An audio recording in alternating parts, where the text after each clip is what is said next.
I wasn't intending on making the newest episode of Locked On Warriors an hour long. I went live. It was flowing. The chat was strong. There was a lot to cover. And then we ended up going an hour. So I decided to make this a two-part show. And now here's part two of Locked On Warriors. You are Locked On Warriors, your daily Golden State Warriors podcast. Part of the Locked On Podcast Network, your team every day.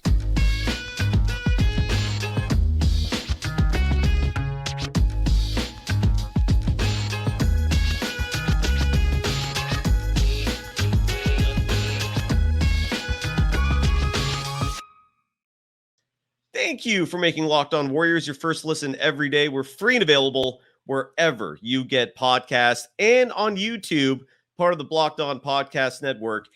And you can follow me, Cyrus Saatsaz. I'm migrating. I am moving over to Threads, the new textual-based social media application, the official rival to Twitter. Twitter is an absolute cesspool to me. There is just way too much negativity and hatred on there. I'm on the Threads tip. If you want to follow me there, do so at Dogwild. And if you want to stick to Twitter, I'm still active on there as well. At Dog Surf Roadshow is my handle there.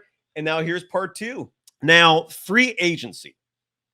Okay, the Warriors right now have 13 roster spaces completely filled up. All right. And I'm trying to read the chat here real quick to see if there's anything I should address right now. All right, so we're going to proceed. Now, let's review the Warriors roster real fast, okay? Your point guards, Steph Curry, Chris Paul, Corey Joseph. Solid. Old, but solid. You got two future Hall of Famers in there. Steph is still in his prime. I hope Chris Paul has a semblance of his prime remaining. Corey Joseph is a solid backup. You're great. Off to a great start.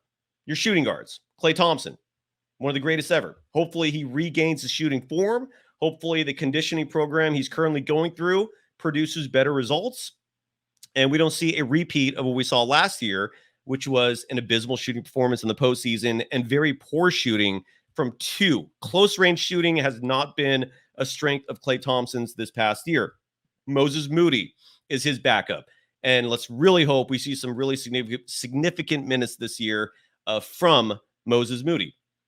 Small forward, Andrew Wiggins. Have to love that. Hopefully he's healthy this year. Hopefully we see him play all 82 or close to that. Hopefully we see the Iron Man that we've been accustomed to. And quite possibly, I don't think it's hyperbolic to say this anymore, that Andrew Wiggins is your second best player on the Warriors. Because of the fact he's a two-way player, he does have a scoring prowess. His numbers have gone down a little bit since he came to the Warriors from Minnesota. But he can score. Wiggins is Wiggs. He's a phenomenal player. And we're going to see Jonathan Kuminga hopefully get a bigger role this coming year. Power forward, Draymond Green. We got Trace Jackson Davis, who we have yet to see in Summer League, but a lot of excitement surrounding that young man. Again, who fits the traditional formula for how the Warriors used to succeed in the draft. Pick players who have 3 to 4 years experience. They're polished. They're ready to go. So hopefully Trace Jackson Davis, not to mention being the progeny of Dale Davis, is a phenomenal help there. Your centers, Archibald Looney and Dario Saric. Saric, by the way. I looked up his proper pronunciation for his last name. It's Dario. Instead of Super Mario, it's Super Dario. But his last name is not Saric. It's Saric. The S is actually pronounced like an SH. So Dario Saric is your backup center. And then on top of that, you have Gary Payton II.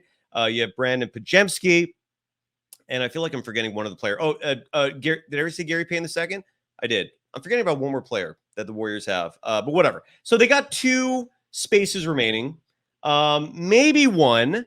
Possibly 2. I don't like the idea of Lester Quinones taking up that 14th roster spot.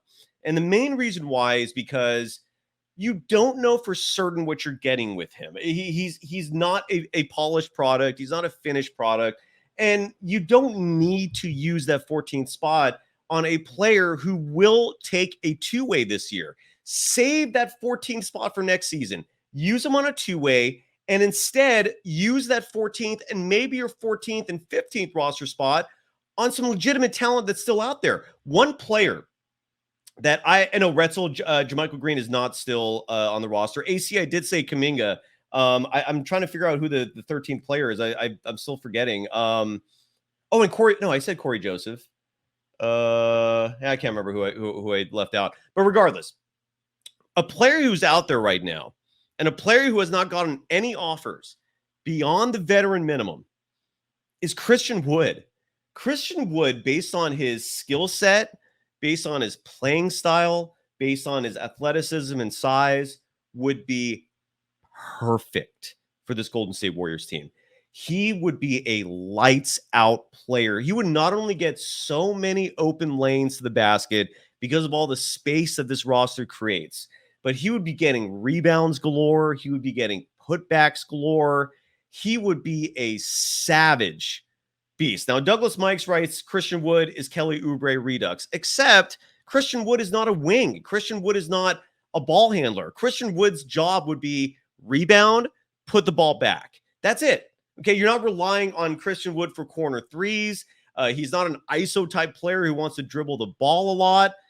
Xavier Hill, I disagree that Christian Wood has no defense. First of all, defense is a team a concept. It's even if you struggle individually, if you're coached properly and if you're in unison with the four of the players on the court, you can be a good defender and your team can still be a solid defense if you buy in.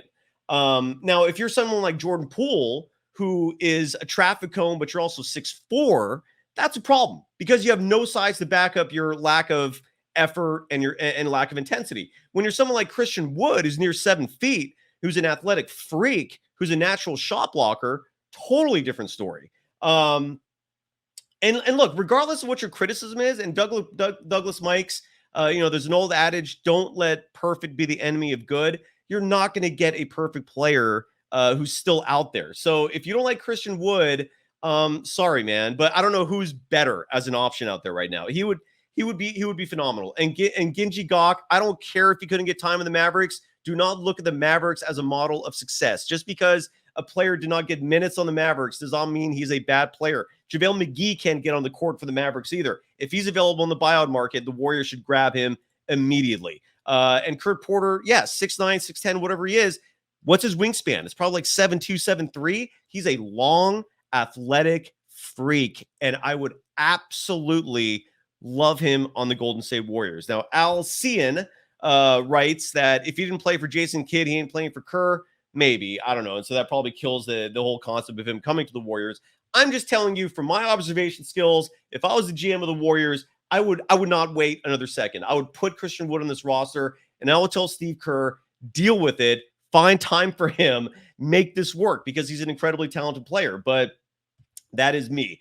So Christian Wood would be phenomenal. Now, there's two other players out there that are fairly new in terms of free agent ideas. One of them is a player that I'm not super familiar with. I did a little research on him. His name is Harry Giles. He's out of Duke, 6'10", 7'3" wingspan. He's 25 years of age. He's been out of the league for, I think, a year or two. This kid is an athletic freak. From what I've seen, from what I researched, would be absolutely phenomenal. I would love him. I would love him on the Warriors. I don't think he would be a bad call. And then another player, who has been, and he's actually been linked to the Warriors. Reports are that the Warriors have shown interest in a private workout that he's going to set up for various teams. And that is a former Golden State Warrior in Glenn Robinson III, whose dad was Glenn Robinson, the former number 1 pick. Glenn Robinson III is still young. He's 29 years of age. He's been out of the league the last 2 years. Originally started because of injuries and just kind of extended to where it is now, where he hasn't played in 2 years, but he wants to come back. He knows the Warriors system. He's smart. He's got a high basketball IQ. I wouldn't mind him at all. So those are some players in regards to maybe being linked to the Golden State Warriors. I'm trying to see in the chat any other names. Yeah, Glenn Robinson III would be excellent. So, and the point is, that is why Lester Quinones, I'm not thrilled about the idea of him getting a guaranteed spot, just because you can still keep him for the 2-way. Like, why use up those spaces when you could have him and have Glenn Robinson III, or have him and have Christian Wood? And the Warriors, by the way, look at them. big ass mosquito. I hope and the Warriors, by the way, let's hope they use that 15 spot. I mean, this is an old roster. You're going to get injuries. You're going to have people missing time. So I hope they go all out and sign 15. I highly doubt it because every additional roster space they fill, besides costing approximately $2 million for the veteran minimum, that's also going to cost you times 7.5 approximately for each dollar that you spend. So any veteran that you add is really going to cost the team closer to $14 million, maybe even $16 million than just two. Kurt Porter writes, Hassan Whiteside, I don't know if the Warriors would take a flyer on him. He's older. I wouldn't mind him. He's a very traditional center, tough rebounder, tough defender. So I'm not throwing Hassan Whiteside out as a bad idea. I would not mind him. But I just don't know if the Warriors would actually go for him. And Dwight Howard is another player of that mold where I think Dwight would be a fantastic pickup. You got to have someone to deal with Nikola Jokic. I still don't know what the Warriors' answer is for that, but Dwight Howard would be okay in that role. And but unfortunately, from what I've heard, the Warriors don't really have any interest. Aaron Baines, Douglas Mikes, yes, is still alive, but he just came back from a career-threatening injury. I don't know how healthy he is. I mean, if Aaron Baines becomes available and the Warriors get him, I wouldn't hate it. I just don't know how much he's going to give you this soon. And Boogie Cousins, word man, I totally agree. Boogie Cousins is actually playing right now in Puerto Rico. Look, I think Boogie Cousins would be a phenomenal pickup. But again, the speculation for years now is that Steve Kerr and Boogie Cousins do not get along. And it's not necessarily a personal thing, but my understanding is Steve Kerr does not want Boogie back on the Warriors. Regardless of how you feel about that, that is where we're at. So I would love Christian Wood. He's still out there. No one has offered him anything more than the veteran minimum. If he's, that's my preference. So, take that for what it's worth. Today's episode is brought to you by BetterHelp. Give online therapy a try at betterhelp.com/lockedonwarriors and get on your way to being your best self. Look, life is hard. Life can be really difficult. Life can bring anxiety, can bring depression, can bring a myriad of issues that only a licensed professional can truly help with. And that's where BetterHelp comes into play. It's easy. It's convenient. You don't have to leave your house. It's on your schedule. It's your brain sometimes needs medical help in the same way any other organ does. Only you might need a different kind of professional to help you out. And that's where BetterHelp can come into play. If you're thinking of starting therapy, give BetterHelp a try. It's entirely online. It's designed to be convenient, flexible, and suited to your schedule. All you have to do is fill out a brief questionnaire to get matched with a licensed therapist, and you could switch therapists at any time. That's one of the many amazing aspects of BetterHelp is the fact that not all therapists are great connections or a perfect match. And BetterHelp gives you the opportunity to try someone new if the therapist you're assigned to doesn't work out. So let therapy be your map with BetterHelp. Visit betterhelp.com/lockedonnba today to get 10% off your first month. That's BetterHelp, HELP.com/lockedonnba. You are Locked On Warriors, your daily Golden State Warriors podcast. Part of the Locked On Podcast Network, your team every day. A couple of things to quickly talk about on the show today before we start wrapping things up. There was a report, I believe Shayna Rubin published this in one of her notebooks, talking about the Warriors had, again, they're in Vegas right now because of Summer League, and so a lot of the front office is there. A lot of the veterans are there. There's a clip, by the way, of Stephen Curry and Jonathan Kuminga hanging out together. Please give me more of that. If Stephen Curry takes Kuminga under his wing as in a protege type role, forget it. It's over. I honestly have been wondering why it's taken this long to see a camaraderie between those two in terms of Steph taking on this mentorship role. I absolutely love seeing that. They were sitting together courtside at a Summer League game, chatting it up. I think they had like similar hats on. Loved it. Give me that all day, every day. But some other reports are that Gary Payton II, I think, look, if you have two eyes and you follow basketball, it was fairly obvious Gary Payton II was not the same player in the postseason last year that he was 2 seasons ago. Whether or not it was the abductor injury, the abdomen injury, whatever is plaguing him, who knows? But he supposedly looks a lot better. Shayna Rubin of the San Jose Mercury News reporting that Gary Payton II strongly resembling more of the player from 2022 that helped the Warriors win a title than the player from last year. And if we get a healthy, springy Gary Payton II, dude, all the better. All the better. He's a phenomenal athlete. Absolutely love the fact that he's on this team. And then Moses Moody is back in practice. I guess apparently Moses Moody, Chris Paul, and Gary Payton II were all practicing together at the Warriors practice facilities in Las Vegas. So that's a pretty cool report there. And I think that's it. Let's go to the chat. Any last thoughts we have to touch on before we call it a wrap? Douglas Mikes, I agree with you that Gary Payton II needs to get back in form, but it looks like he is. Alcian writes, excited for Kuminga and Moody. They'll play more. They won't have many players in front of them. I wholeheartedly agree. I cannot emphasize enough. If those two are not a permanent part of the rotation, the Golden State Warriors they have no chance of winning a title. No chance in hell. In fact, Rick Barry and I, the Hall of Famer, did a show. We host a show together called The Rick Barry Show. And I want to share this clip of Rick's thoughts on the Golden State Warriors in terms of their world championship status and contention. Here is what Rick had to say. Warning, trigger warning. You might not like what you have to hear. I mean, so who knows? Right now, you would have to say this team doing stuff with what they have. I don't see them having a chance to repeat as champions. No, same. I don't either. Their tallest player is 6'9", Rick. What's going on there? Why do you think there's well, they're 6'9", but he can't score. Correct. There are 2 6'9" guys who are not scorers. You're right.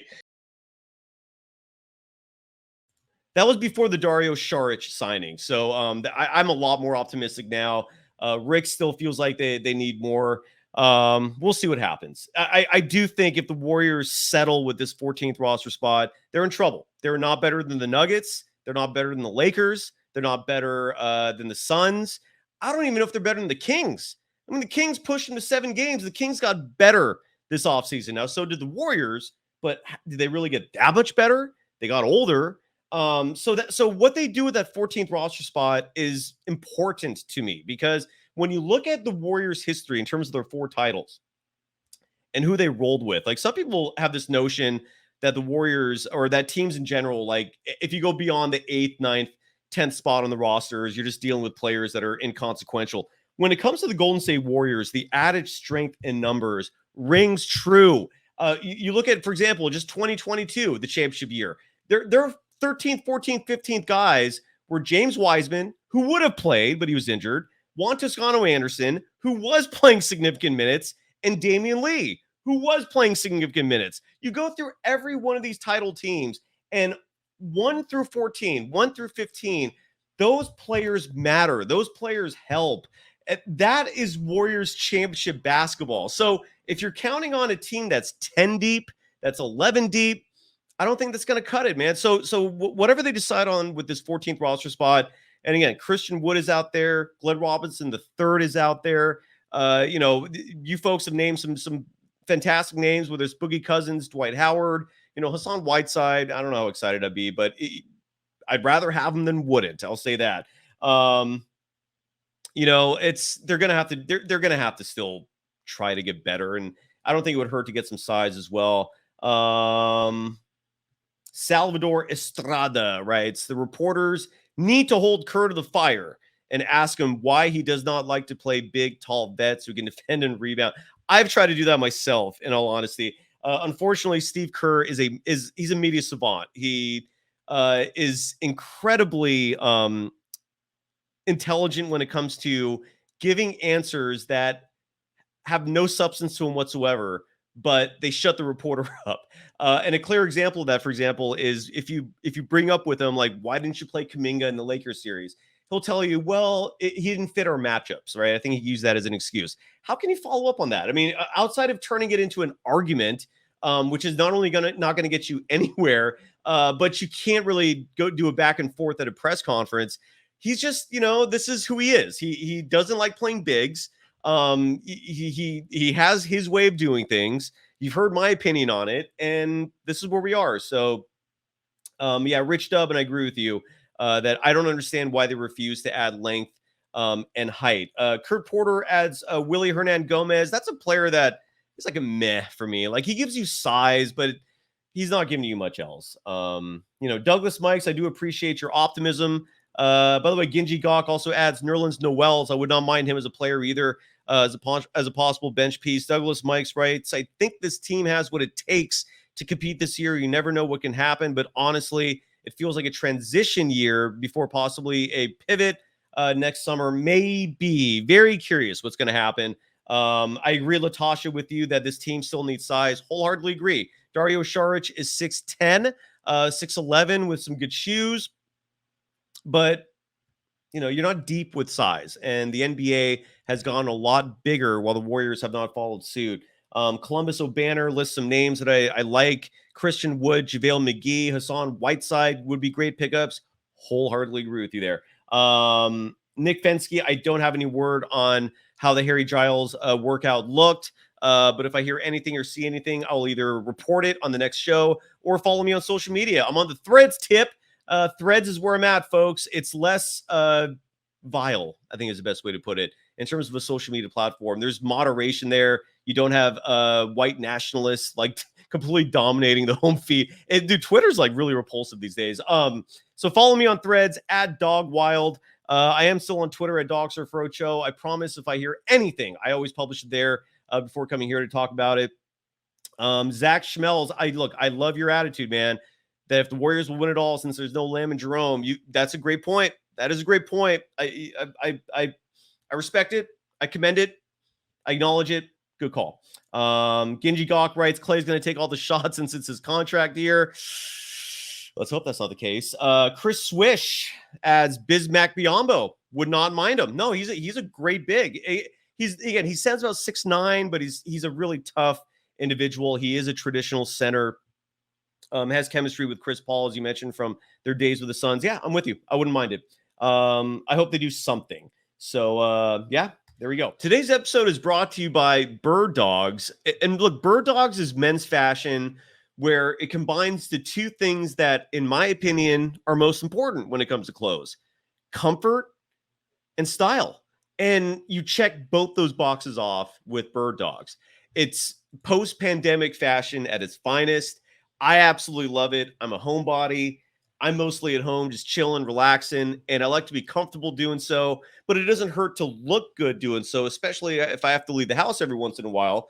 And Birddogs is perfect for that because, for example, their khaki shorts that I own, I can just lounge around the house, be perfectly comfortable, just sitting on my couch watching my favorite shows or summer league basketball. But if I have to leave the house to get food, I just keep those same shorts on, and I'm looking good when I go outside. And that's what Birddogs is all about, making you look good and making you feel good. Go to birddogs.com/LockedOnNBA or enter the promo code LockedOnNBA for a free Yeti-style tumbler. Underrated aspect of your Birddogs order. I have one of those Yeti-style tumblers. I love it. It goes everywhere with me. It keeps my water cool, and it's convenient. And just like in the same way with Birddogs clothes, where you're also looking good, the tumbler is stylish as well. It's awesome. That's birddogs.com/LockedOnNBA or use the promo code LockedOnNBA for a free Yeti-style tumbler. You won't want to take your Birddogs off. We promise you. You are Locked On Warriors, your daily Golden State Warriors podcast. Part of the Locked On Podcast Network, your team every day. Thank you, everyone, as always. Again, I'm sorry if you're hoping to see Kylan. She was not last-minute snafu. She's a busy individual these days. Soccer is a very fun sport, and she played it in college, and I'm really happy for her that she's getting all these opportunities in that field. So she'll be back with me soon. But, Salvador Estrada, I do agree with you that if Clay does become someone who's shot heavy, who selfishly plays without putting the team first, That would suck. That would be selfish. But yeah, Ginji, thank you for watching and listening to the show. We'll be back at this soon. Again, and all this summer, there's going to be a lot of, I'm going to hopefully get some really big guests for the show, because soon we're going to enter a dead part of the year when it comes to basketball. It's the most depressing time of year. It's disgustingly hot outside, although I'm sure some of you love it. There's no basketball. The Bay Area doesn't have a WNBA team. I'd be all on board to follow the WNBA. We need a team here in the Bay Area. It's pretty crazy that there is not one here. Thank you, everyone. I see all the kind words. Thank you. RJ, I love your optimism. I do hope the Warriors get the job done. And I'm not ruling it out. I was actually thinking about it. Like I'm in no position to make predictions at this point. I don't know if I will be. But if someone asked me, like gun to my head, who do you think is going to win the title right now? I don't think it would be a dumb thing to say the Golden State Warriors. Look, they just won the title 2 years ago. I do think they improved from last year. The Chris Paul signing does improve them if he stays healthy. The Dario Saric edition was huge. The Warriors had no one like him last year, so that was a phenomenal pickup. I'm very curious to see how Trayce Jackson-Davis turns out. Every report I've ever heard about him. If you didn't watch the Damon Bruce show from a couple weeks ago, go back on YouTube or your podcast platform and listen to that, because Damon Bruce is a Hoosier. He watches Indiana basketball. He watched every game of Trayce Jackson-Davis's at Indiana, and he raves about this kid. I also have another friend who went to IU, and similar sentiments. This was even before Damon. People who watch Indiana basketball love this kid, Trayce Jackson-Davis. So who knows? I mean, this team is better than last year. I'm feeling much more optimistic, but I really do hope they use that 14th spot for someone who's quality. And yeah, Chris Swish, I totally agree with you. The vibes will probably be better as well. I do agree with you there, especially if we see Kuminga and Moody play. The entire hope for this team this year, in my opinion, is Jonathan Kuminga taking a massive leap and turning into the type of player that Kawhi Leonard was for the Spurs in 2013, 2014. This young up-and-comer who gives a tremendous amount of support to an aging core that still has it. That's the formula. If the Warriors are going to do it, that's the formula. My concern remains, how are you going to beat the Nuggets? How are you going to beat the Lakers? The Suns, I think they'll beat the Suns, but the Suns are deep. When I see the Suns, by the way, it's never a Kevin Durant that scares me. Even Bradley Beal, he's a good player. That move was underrated for them to acquire Bradley Beal. But it's Devin Booker who scares me. That kid is good. He is phenomenal. Someday I think he's going to be known as one of the all-time greats. I don't like the idea of facing him. But in reality, the Lakers and the Nuggets scare me. And I just don't know yet how the Warriors are going to combat that. That's why I would not mind just getting one more big piece. Yeah, so that's it. Have a great rest of the night, folks. Thank you for joining me, and we'll be at this soon. Follow me on Threads at Dog Wild. Take care, everyone. Bye-bye. Bye-bye.